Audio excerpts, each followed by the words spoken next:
जी अस्सलाम वालेकुम रहमतुल्लाहि व बरकातुहू। जनाब अज माशाल्लाह बड़े दिनों तो बाद जनाब दोस्तों की फरमाइश है कि फौजी भाई मक्खी चीनी A+ क्वालिटी दे विच लै आओ, चिट्टे ताल दे विच होवे और खट्टी चीनी होवे और प्योर मदरसा नस्ल दी होवे 100% वाली।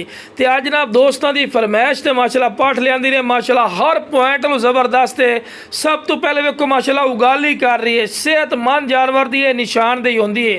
बाकी जनाब लोग आंदे जी हाइट का लो वीरा बंदा इसे करके नाल खड़ा किया कि तुहानू हाइट का वीरा पता लगे।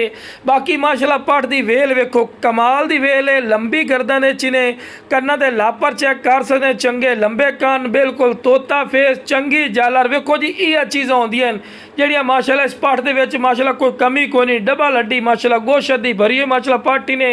और जनाब ये 2 महीना की क्रास है माशाल्लाह, गारंटी शुदा क्रास है और बिल्कुल कुंडली वाले सिंह वेखते पहला चिपटे सिंह वेखो जी ये शौक वाली चीज़ की निशान दी होंगी और फ्रैश 2 दांत दी ने। तो लो बिरा सार भी मालूम करा रही है और हवाने वाली भी मालूम करा रही है कि एक गब्बन है और इंशाल्लाह गब्बन भी उसी, क्योंकि सानू भी गारंटी मिली है नाल दे नाल तुहानू भी गारंटी दे रहे हैं, ठीक है ना वीरा।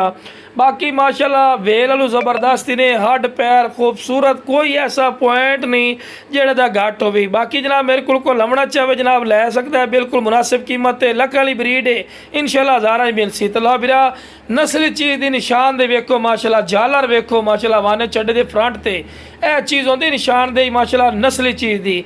बाकी जनाब लख रुपये वाली ब्रीड है, इंशाल्लाह फौजी गोट फार्म ते 1000 रुपये मिल सी। तो लो वीरा टोर फिर के भी खा रहे हैं कि सेहतमंद और माशाल्लाह एक्टिव है।